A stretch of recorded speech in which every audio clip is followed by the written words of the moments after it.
Hi everyone, my name is John, and today we're going to delve into another harrowing case. The focus of our story is Alexandria Ally Cotil, born on September 11, 1997, in St. Louis, Missouri. Ally was the beloved daughter of Cindy and Keith, and she grew up alongside her brother, Andrew. From a very young age, Ally was the heart of her family, known for her contagious smile and warm personality, which drew people to her effortlessly. Ally's infectious joy wasn't just confined to her immediate circle. It radiated out, touching everyone in her community. She had this remarkable ability to make everyone around her feel at ease, a trait that endeared her to many. Whether she was in the playground, the classroom, or at home, Ally was a beacon of happiness and positivity. Her bubbly nature was more than just an endearing duality. It was almost a superpower. Ally could light up a room just by walking into it. Her laughter was infectious, and her presence brought a sense of happiness that was palpable. This ability to spread joy was especially evident during her interactions, be it with friends or strangers. Ally was never shy. She could strike up a conversation with anyone, regardless of whether she had met them before or not, making an instant connection. Beyond her charm and sociability, Ally was deeply kind and compassionate. She was the person you could always rely on for support, whether you needed help with a project or a shoulder to lean on. Her empathy and readiness to assist those in need were traits that defined her. Ally attended Lindbergh High School, where she was not just a student, but also an athlete and a cheerleader. It was here that she met Maddie Norris. The bond they formed went far beyond typical high school friendships. They were more like sisters, sharing a deep emotional connection and an unshakable trust. Together, Ally and Maddie embraced life fully, always seeking new experiences and adventures. They tackled challenges together, shared countless laughs, and created memories that they cherished deeply. One of their favorite pastimes was watching movies together, particularly their go-to film, Legally Blonde. They loved the light-hearted humor and relatable characters, which never failed to entertain them. Each viewing brought new laughs and more joy, making each session as enjoyable as the last. As they grew older, Ally and Maddie began exploring more of the world around them, especially after Ally got her driver's license. They would often take Ally's convertible out, cruising through town with the top down, enjoying the sensation of the wind in their hair and the warmth of the summer sun. However, as senior year approached, Ally faced the prospect of attending the prom without a date. Despite having suitors, she hadn't been involved in any serious relationships and felt somewhat disheartened. Maddie, seeing her friend's disappointment, quickly stepped in with a solution. She suggested they go to the prom together, ensuring Ally wouldn't miss out on this high school milestone. Ally, touched by Maddie's thoughtfulness, agreed, and the two had a fantastic time, with Ally wearing a stunning red dress. Following high school, Ally's journey took her to the University of Mississippi, affectionately known as Ole Mississippi. The university was her dream school, with its vibrant community and strong sports programs appealing deeply to her. Ole Miss was not just a place for education for Ally. It was a stepping stone to fulfilling her dream of finding a Southern gentleman, marrying, and starting a family. Ally began her freshman year in 2006, majoring in marketing and business. The university offered everything she wanted, from academic opportunities to a rich social life. But it was Ole Miss's community spirit and the chance to meet her ideal partner that drew her in most strongly. Little did she know, however, that her dream college would soon become the backdrop for a series of events that would turn her life upside down, marking the beginning of our story. The sprawling grounds of the University of Mississippi, affectionately known as Ole Miss, presented the perfect backdrop as Ally Cotil stepped into this exciting new chapter of her life. The size and vibrant community spirit of Ole Miss allowed Ally to mingle with a diverse group of students, enhancing her college experience with its dynamic campus life. She felt an immediate sense of belonging, encouraged by the camaraderie that the university fostered. Eager to immerse herself in all that Ole Miss had to offer, Ally participated in a variety of events and activities. One significant step she took was joining a sorority. Not just any member, Ally was a founding member of the Alpha sorority at Ole Miss, which played a crucial role in shaping her leadership skills and social network. Her leadership extended beyond the sorority as she took on the role of president of the Ole Miss Golf Club, embracing both the responsibilities and the opportunities that came with it. Ally's academic pursuits were matched by her enthusiasm for Ole Miss's rich traditions. She became an avid supporter of the university's mascot, the Ole Miss Rebels, and frequently attended games and school events, embodying the school spirit. Her friendly and kind nature made connecting with others seem effortless. Ally's presence on campus quickly made her a well-known and beloved figure. One of her college friends, Morgan Hall, vividly remembered being impressed by Ally's surprising strength and determination when she maneuvered furniture in their dorm room on the first day of freshman year. Despite her petite stature, Ally's robust spirit and tenacity left a lasting impression. While attending a campus party, Ally met Eliza Brick. They connected instantly, forging a friendship that seemed destined from their first conversation. Their bond was so instantaneous and profound that it felt as if they had known each other for years. Ally had always been captivated by sunsets, finding something mesmerizing about the sky's changing colors as the sun dipped below the horizon. Pink, in particular, held a special place in her heart. It was not only her favorite color but also evoked a sense of calm and peace, reminding her of nature's tranquility and beauty. Her passion for sunsets inspired her to capture these moments. Determined to share her appreciation for this natural beauty, Ally created an Instagram account dedicated exclusively to her sunset photography, connecting with others who shared her passion.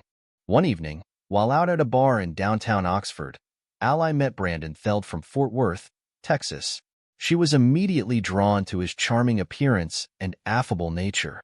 Over time, as she invited him to various sorority dances and they spent more time together, Ally developed a significant crush on Brandon. Her feelings for him deepened, appreciating his background in a loving, Christian family and his active, outdoors lifestyle which included hunting, fishing, and soccer. During a school break, Ally's best friend from high school, Maddie Norris, visited her in Oxford. Eager to meet the boy who had captured Ally's affections, Maddie was disappointed when Brandon never made an effort to meet her. His absence during her visit hurt Ally deeply, especially since she had built up how important this introduction was to both her and Maddie. Despite this setback, Ally remained resilient, determined not to let it overshadow her college experience. Ally continued to thrive at Ole Mississippi. She was doing well academically and had made a solid group of friends. As she approached her senior year in July 2019, it was a time of excitement and anticipation. Her parents, Cindy and Keith, decided to visit her in Oxford to celebrate the upcoming final year of her education. They were eager to see their daughter thriving in her environment. During their visit, Ally took her parents on a personalized tour of the campus, showing them her favorite spots and sharing stories about her time at Ole Mississippi. It was a proud moment for Cindy and Keith, seeing their daughter so engaged and happy. One evening, they enjoyed a special dinner cooked by Cindy, Ally's favorite, allowing them to bond over delicious food and reminisce about cherished memories. It was during these moments that Ally's love for all things beachy and her dreams for the future became even more apparent, painting a picture of a young woman full of hope, ambition, and an undying love for life. Before Cindy and Keith returned to St. Louis, Ally convinced them to extend their visit by one more day, eager for them to experience more of what Oxford had to offer. They spent their extra time indulging Ally's love for the beach by shopping for coastal-themed home decor. Together, they selected beach-themed decorations and colorful throw pillows, transforming Ally's apartment into a reflection of her favorite place, the beach. On July 19th, the day Cindy and Keith were scheduled to return home, they called Ally around 7 p.m. to check in. Ally, groggy from a nap and preparing to go out with friends, answered the phone. The conversation was casual, with Cindy reminding Ally of her love before hanging up. Little did Cindy know, this would be the last conversation she would ever have with her daughter. Meanwhile, 30 minutes outside of Oxford at Sardis Lake, a popular location known for its hunting camps and recreational spaces, a disturbing scene unfolded. An officer patrolling the area in the early morning hours of June 20th, 2019, drove around the desolate lake. The darkness added an eerie sense of isolation to the setting. As he passed a picnic area, he noticed something unusual near a table. On closer inspection, he found a young woman's body, lifeless on the ground, riddled with at least 9 gunshot wounds. Shocked by the gruesome discovery, the officer immediately called for backup. As additional officers and medics arrived, they noticed a purse in a nearby ditch. Approaching it cautiously, an officer opened the bag to find a wallet inside, containing an Ole Miss student ID and a driver's license identifying the young woman as Alexandria Cotil. The tragic discovery of Ally's body necessitated the immediate notification of her parents. Cindy and Keith, far away in St. Louis, received a devastating phone call in the middle of the night, informing them that their daughter had been murdered. The news was a profound shock, leaving Cindy especially overwhelmed by grief. As word of Ally's murder spread, her friends and the university community were stunned. Ally's vibrant and joyful presence had left an indelible mark on those around her, and her absence created a profound void. In response to the tragedy, her friends rallied on social media to express their grief and call for justice. They created the hashtag Justice for Ally, using it to unite their voices and amplify their demands for justice. Heartfelt tributes poured in on various social platforms. Ally's friends shared fond memories and the significant impact she had had on their lives. These posts aimed to honor Ally's memory and express condolences to her grieving family. A recent Ole Miss graduate and close friend, Brash Kendrick, who worked in student housing at the university, expressed her sorrow publicly. Having met Ally while working as a community desk assistant in Crosby Hall, Brash remembered Ally as a person who radiated happiness and positivity. Ally's frequent visits to the desk, always with a big smile, were highlights for Brash, who described Ally as living life to the fullest and enjoying every moment. Ally's sorority, Alpha Sorority, released a statement expressing their shock and sadness at the loss of one of their beloved members. They sent their deepest sympathies to Ally's family during this incredibly difficult time and expressed hope for solace for Ally's sisters within the sorority. Anna Packow, another close friend from Ole Miss, took to her Facebook page to post her heartfelt condolences. She described Ally as the most genuine and uplifting person she had known, highlighting the profound impact Ally had on those fortunate enough to call her a friend. The community at Ole Miss, bound by grief, united in their desire to see justice for Ally, remembering her not just for the way she died, but for the vibrant and impactful life she led. Anna Packow continued to emphasize the profound impact Ally Cotil had on everyone who had the fortune to know her. Her sentiments resonated across Ally's wide circle of friends and acquaintances, sparking a flood of tributes and expressions of disbelief and sorrow over her tragic death. Among those mourning was Emily Groh, a member of the Lindbergh High School cheerleading squad alongside Ally. Emily took to Twitter to express her shock and sadness, recalling the time they shared on the cheerleading squad. She reflected on how Ally always shone brightly with her positive attitude, bringing joy and energy to the team. Emily regretted not having had the chance to get to know Ally better, a sentiment echoed by many who had crossed paths with her. At the crime scene at Sardis Lake, where Ally's body was discovered, the investigation was intensifying. Crime scene investigators found several cans of White Claw seltzer and 11.40 Seal Liber shell casings scattered around the area. A ballistic expert was promptly called to analyze the scene. His analysis indicated that the shooter had initially been sitting across from Ally at the picnic table. After firing the first shot, the shooter stood and began circling the table, getting progressively closer to Ally and firing more shots with each step. One of the rounds missed Ally and lodged itself in the wooden picnic table, which later served as a crucial piece of evidence. Meanwhile, investigators searched Ally's apartment, hoping to find any clue that could lead them to her murderer. Among the items discovered was Ally's Apple Watch, which, curiously, contained synced messages from the night before her murder, despite the absence of her phone at either the crime scene or her apartment.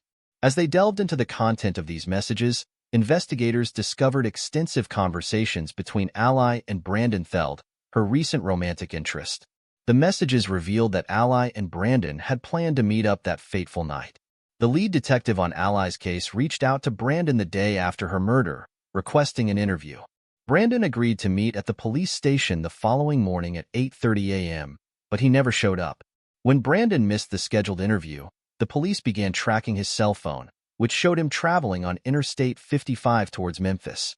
Fearing that Brandon was attempting to flee, the police secured an arrest warrant and issued a bolo, "Be on the lookout," for his vehicle, which had a distinctive license plate. Just 2 hours after the bolo was issued, the Memphis Fugitive Task Force located Brandon's truck at a gas station. Agents found him sitting in his car at a gas pump and took him into custody without incident. Upon searching his vehicle, they found a .40 caliber gun, matching the type used in Ally's murder. Notably, there was also blood on Brandon's clothing, adding to the mounting evidence against him. After his arrest and extradition to Mississippi, detectives began piecing together Brandon's activities in the days leading up to the murder. On the day before the murder, Brandon had been out bowling with friends and seemed his usual self. However, the next day he appeared at a friend's house unexpectedly, bringing a six-pack of beer and the .40 caliber gun. According to the friend, they stayed up late talking, but by Monday morning, Brandon had disappeared. Throughout the investigation, detectives found that Brandon had no history of violence or physical altercations, making the brutal nature of Ally's murder even more perplexing and shocking to those who knew him. The community and Ally's friends remained in disbelief as they grappled with the details of the case, hoping for justice and answers in the wake of such a senseless tragedy. As the investigation into Ally Cotil's murder progressed, detectives gathered more information about her relationship with Brandon, the main suspect. Friends and loved ones revealed that Ally and Brandon first met at a local bar in Oxford during their freshman year and began dating casually. However, during their sophomore year, Ally seemed more invested in the relationship than Brandon, leading to friction between them. Brandon eventually blocked Ally's attempts to contact him, especially when she would call him after nights out drinking. Despite their troubled past, Ally and Brandon reconnected in the summer before Ally's senior year, deciding to give their relationship another chance. But the rekindling of their relationship came to a tragic end. In the wake of Ally's murder, Brandon was charged with capital murder and faced the possibility of the death penalty. The charges stemmed from allegations that he had lured Ally to Sardis Lake, leading to her death. The news of Brandon's arrest sent shockwaves through Oxford, drawing intense media attention. Reporters descended on the town, eager for interviews and details, which put Oxford under both positive and negative scrutiny from the outside world. In late September 2019, Brandon pleaded not guilty to the charges. As detectives continued to build their case, they reviewed text messages between Ally and Brandon, which revealed a disturbing exchange from 3 months before Ally's murder. In April 2019, Ally, who was dealing with the stress of spring semester finals, also grappled with the possibility of being pregnant. She sent Brandon a photo of an inconclusive home pregnancy test. Brandon's response was dismissive, suggesting they wait to see if she was truly pregnant, but asserting they would not keep the baby if she was. Ally expressed uncertainty about terminating the pregnancy, hinting at the possibility of meeting someone who would accept her and the baby. Brandon, however, was adamant that a child would ruin his life. This exchange painted a chilling backdrop to the events that unfolded. CCTV footage showed Ally leaving a bar on Oxford Square around 11:45 p.m. on July 18th. Approximately an hour later, she met up with Brandon, who drove them to Sardis Lake. According to Brandon's defense, they spent time at the lake listening to music and consuming alcohol. Brandon's lawyer claimed that he had used drugs and retrieved a gun from his truck, which he alleged was in response to hearing shots across the lake. The defense suggested that Brandon's subsequent actions, which led to Ally's fatal shooting, were influenced by his intoxicated state. However, the detectives and Ally's family believed the murder was premeditated, motivated by Brandon's belief that Ally was pregnant and that the baby would negatively impact his life. On August 27, 2021, Brandon accepted a plea deal, removing the death penalty option but resulting in a life sentence without parole. During the sentencing, where Ally's friends and family wore pink to honor her, Brandon expressed remorse and sought forgiveness from Ally's family, acknowledging the immense pain he had caused.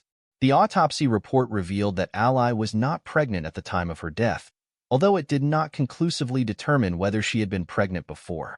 Cindy, Ally's mother, held on to the belief that Ally was pregnant and had lost the baby. In memory of Ally, friends and family erected a makeshift memorial at Sardis Lake, the site of her tragic end.